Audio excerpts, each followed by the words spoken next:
Everything you need is already inside of you. The world would not be what it is without you. When we begin to create change within us, we begin to create change in the world around us.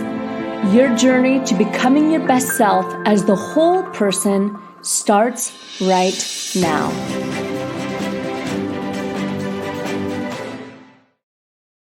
Hello and welcome to the Become Your Best podcast and webinar series. I'm your host and the vice president here at Rise Up For You. My name is Lauren Sweeney. Our special guest today is an absolute incredible person. Her name is Shay Stone. She comes not far from where I live. She's in San Diego, California. She's an author, a life coach, an animator at Walt Disney Animation Studios. She's earned her bachelor's degree in computer animation at Full Sail University and has been working professionally in the film, television, and game industry for over 12 years. She's known for her intangible acting skills, which relate her to her lifetime obsession with human behavior and psychology, which, of course, we love to talk about here on the show. Today, we're going to talk about using imagination to your advantage, establishing control without being forceful, how reflection really does give you the upper hand. So if you're an entrepreneur that's listening today, if you're a leader, an executive, or even a retiree, we are so excited that you're here joining myself and Shay Stone from Be Better Than You on the show. Welcome. Awesome. Thank you so much. It's so funny. The way you speak is so passionate. I expected like a big round of applause out of nowhere, even knowing that we're the only two here. They're clapping for us, Shay. They really are. Right. I love it. Thank you for having me. I'm excited. Absolutely. Did you always think that you would work for Disney and do animation? And, were you always creative as a kid? It was always it was always a dream, but did I actually think it was going to happen? I can't say that I truly believed that, but I always wanted it. So it was always a constant battle of reality. Like, is this actually going to happen, or is this just my imagination and this is just what I want and my desire, and I'm going to be, which is normal. People dream and it doesn't really happen because it's a little too far-fetched. And I thought it was going to be the same for me, but it didn't stop me from going for it. So I wanted to be an animator since I was 7 years old. I wanted to work for Disney, and through the grace of God, here I am. Wow. Amazing. Do you also find that being an animator, you apply the creativity, the imagination to other parts of your life or when you interact with friends? Oh yeah, it's everything about me now. Like it's my entire lifestyle. I don't even, I'm really bad at watching movies now, right? Watching movies or playing video games and stuff, especially if it's cartoons, because I can't get out of the work mode, right? And I'm constantly I dive in and I start thinking about the technicality of things, the creative choices, the direction, and how things could have been, and my brain just can't shut off in that regard. But that's why I don't really watch. Well, one reason I don't really watch movies, but even just living, right? Just observing other people and their body language and the way they think and how they operate and what they're, that stuff has always been with me since I was a kid. And animation only exaggerated everything already was, really, because now it's my profession to do all these things. So it's nonstop. Wow, amazing. What would you say to somebody who's listening and they have a dream in their heart, and perhaps it's to be an animator like you or work for Disney, or it has nothing to do with any of that, but they do have a dream and they think, oh, that's impossible. What would you say to that? You just got to keep going for it, man. You just got to keep going for it. And it's so important to just put one foot in front of the other, especially when you have a dream like that, that seems so far-fetched. It's very easy to, deter yourself away from that, right? Or kind of come back to reality, quote unquote, and say, okay, maybe I should think something a little bit more realistic. It's very easy for that to happen, and justifiably so, but it's more important that you take that dream and you understand where you want to go, and then you understand where you are, and you just make little steps to in that direction. And as you start to make little steps in that direction, you'll start to feel and see, as you become more aware, you'll start to feel and see that the universe is actually, coming in for you, right? And all the energy and everything that you see and that you want, the universe is kind of manifesting that for you, right? As long as you're focused in the direction that you want to go, you just keep taking little steps. You'll start to see different things and start to have more clarity as you go. And yeah, and the passion will get even bigger. And like I say, you just got to keep going, and you'll find your way. Oh, I love that. What about discouragements? What about along the way, finding your way, setbacks or discouragements on even the job market or starting that business that you want to take from a side hustle to a full-blown business? Right. How do you deal with that? And perhaps it's creatively or through your imagination. I love this idea too that first it happens in our imagination or our mind and then in reality. Talk to me about that. Yeah, yeah. Anything. I mean, obviously, anything that you can think of, you can do it. Right. There's nothing you can imagine that can't happen, right? In some capacity, it's already happened. Maybe not within the realm of your lifetime, right? Or in the realm of your reality, but it has happened, right? Of course, you talk about donkeys flying, whatever. Sure, that can't happen, but there is a way you can make it happen through movies, right? And through storytelling. So there's always a way, even if it's through expression, that you can, make your dream a reality, right? But as far as as far as discouragement, uh, it's really tough. And I think there's only one time that fear has actually paralyzed me. Right. And people who know me closely, they know I'm a crazy go-getter. Right. And some people even call me spinning plates or whatever. Like they just like you always have something going on. Like you just go, go, go nonstop. Or, people say like, I don't understand how you pack so much information in your head. Like, how do you know all this stuff? It's like, because I'm just constantly on the go. Right. But it wasn't always like that. Right.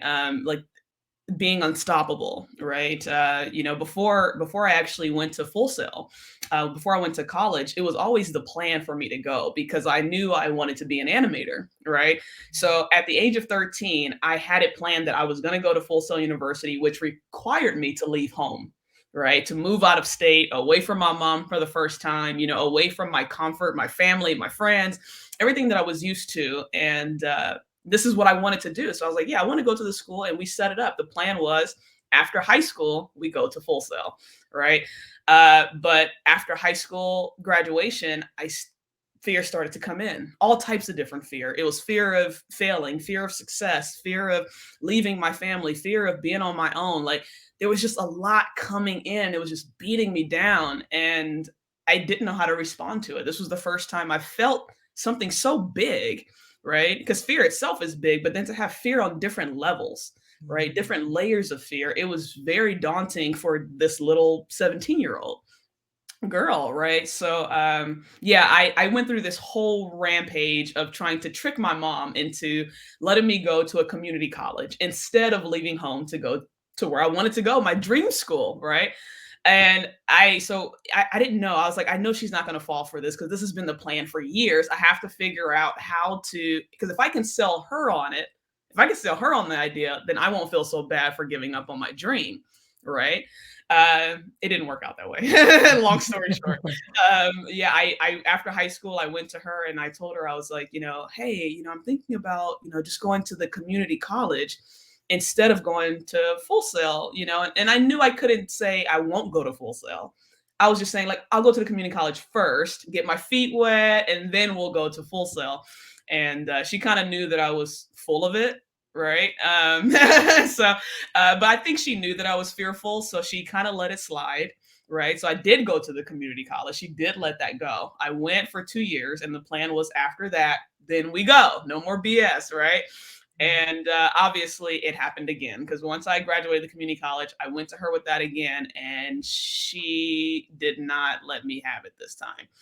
And once I pitched the idea to her, and I was like, "Oh yeah, I'm thinking about getting my bachelor's at this place instead, and just kind of call it there."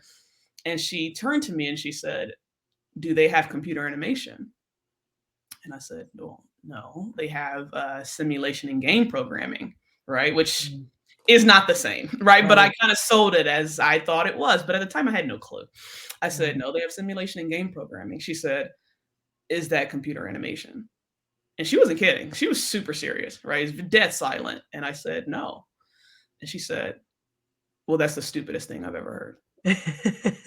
And she turned around and she just walked away and kind of just left me sitting there, right? And I felt like a complete loser, like a real failure, And at that point, I knew that I was trying to sell her on this, giving up on my dream. I knew I was trying to sell her on it because it would help me, feel better about it. It would help me not feel all the things that I actually ended up feeling.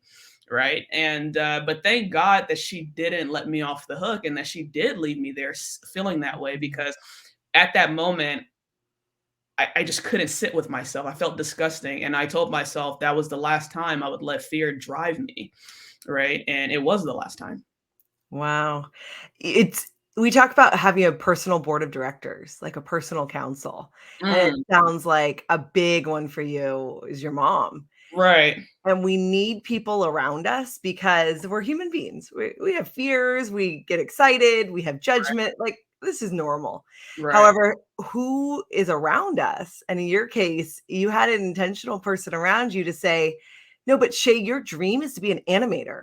And so you're going Right. to go follow that dream. You're Right. not going to just sit here comfortably because you want to stay at home, which is Right. amazing. Because I'm sure as a mom, my kids are little. We still have at least 10 years before college. Okay.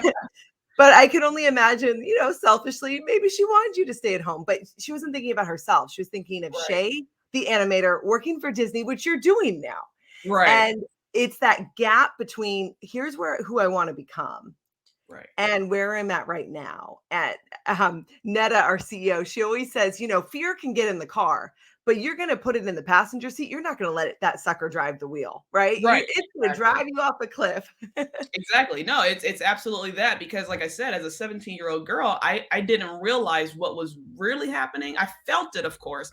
I felt all of the emotions, I felt the fear, but how to handle it, I wasn't sure. So, obviously I go into the cop out mode, right? And this is what we do in this day and age now. A lot of people are struggling with, fear paralyzing them and driving their lives and controlling, right? And there's different levels of fear, right? So it's very hard to generalize it as well, Yeah. right? It's very important to pinpoint what's scaring you. So for me, it was a lot of things, and it was just too much for me, and I banked on my mom helping me cop out, right? And she didn't. So So luckily, she good. made me feel like the biggest loser in the world, and I had to sit with it. And the funny part about that story is we never had another conversation about it. Mhm. After she told me that was the stupidest thing she's ever heard, I went to full sale. There was no Wow. conversation like, "Hey, about that talk we had," or about, are you still feeling scared? Or she never talked to me about it again. She And knew in some ways, she knew you'd rise up for you, no right, pun intended. exactly. She Yeah, knew, "Hey, Shay's gonna rise to this occasion. I don't need to give her any more pep talks. We're just right. gonna draw a line in the sand." And that speaks to those of us too that are coaching, mentoring, leading people either personally and professionally. It's knowing your person. Some Mhm, people, they need to stair step it. They need to talk about each little step. Perhaps for you, you're more of like, just give me the end goal. mhm. The other neat thing too is the imagination. Maybe she was already imagining it, but I think if you're listening, there's either the past or the future. Most of our stress or fears are not really in the moment. Of They're not course, usually happening to us exactly right now, right? of You're course. worried about leaving home and going to college, that's in the future. So if we can take our imagination and pull in the future, a future we want, versus putting our past in the future, Right. then we really can make some incredible things happen. Oh yeah, yeah. I mean, obviously, I talk about imagination a lot in my book, right? Because my life is built on imagination and faith. Like that's it, right? I live in my head, and it might sound crazy, but it's true, And I break down exactly how I use imagination to my advantage in the book.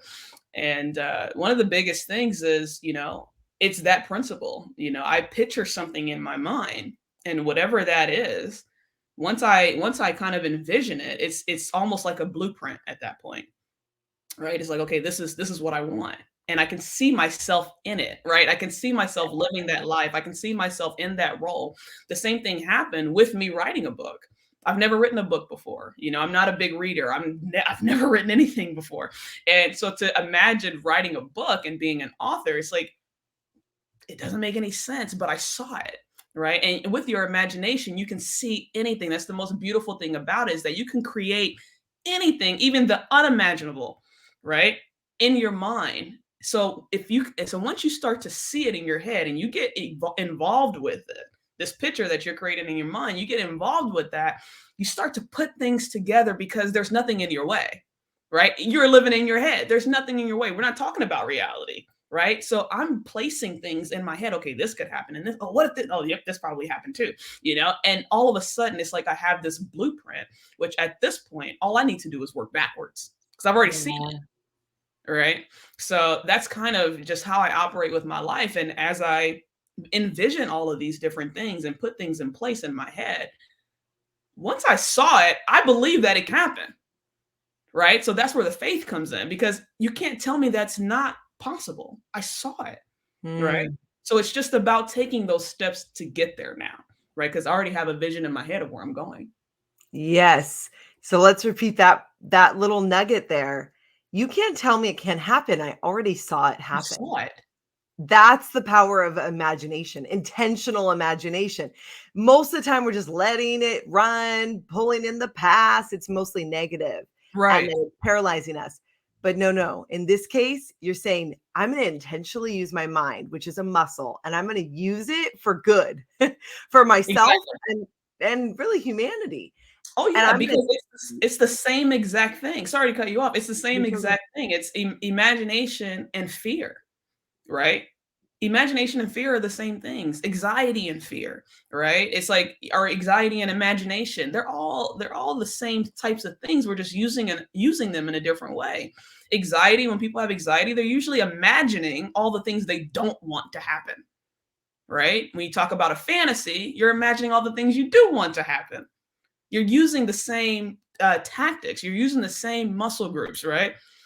You're using the same factors these intellectual factors that you have. It's just about how you're using them, which Be Better Than You is about that, right? In my book, this is kind of the things that I outline. These are things you're already doing. So you don't need to change anything about yourself. You just need a deep rooted level of understanding to figure out how you can have insight and be liberated from your natural behavior and figure out how to use it to your advantage, right? Because you're already good. doing all these things that you need to do. We just need to shift it this way.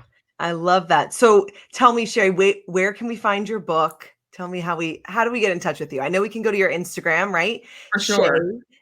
Shay Stone.s. And how can we find your book and learn more about you? For sure. You can find me on bebetterthanyou.com, and the book is available on Amazon, Barnes and Nobles, and pretty much anywhere books are sold online.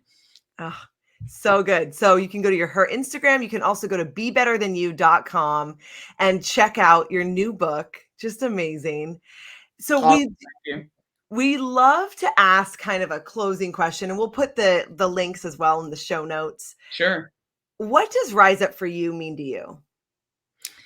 It's so interesting that you that you said that, because now it's funny. I call that moment that I mentioned before the hallway incident, because I was in the hallway when this happened, when this conversation with my mom, and I guess it is that, right? It's just kind of having a deep rooted level of self awareness, right, and understanding that you have the power to do whatever it is that you want to do. You already have everything you need to take your life to the next level, and it's up to you to put that in motion. It's up to you to activate that, right? You have all the power you'll ever need, but it's up to you to command it, right? You're the commander. So if you don't put it in action, there's no, like, who else will? So you do have to rise up for you, right? You're the one who presses that button. You're the one who activates that and get your life, and you can change the trajectory of your life, right? Just by stating that command.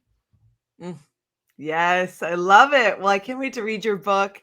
Congratulations too for continuing your journey, for making amazing things happen, the impact on the world that you're having. And I thank appreciate you. it. Thank you. Thank you. Oh, such a good conversation. So good. Oh my goodness. Well, it has been my pleasure to be your host today on the Rise Up For You podcast. If you're looking for some more confidence, why don't you download our free confidence kit? It's riseupforyou.com/confidence. You're going to get 6 videos and workbooks from myself and our CEO, Netta, all about really empowering yourself and rebuilding that muscle, that neural pathway in your brain that does remind yourself of who you are. Thank you for joining us today. Until our next episode, Rise Up For You.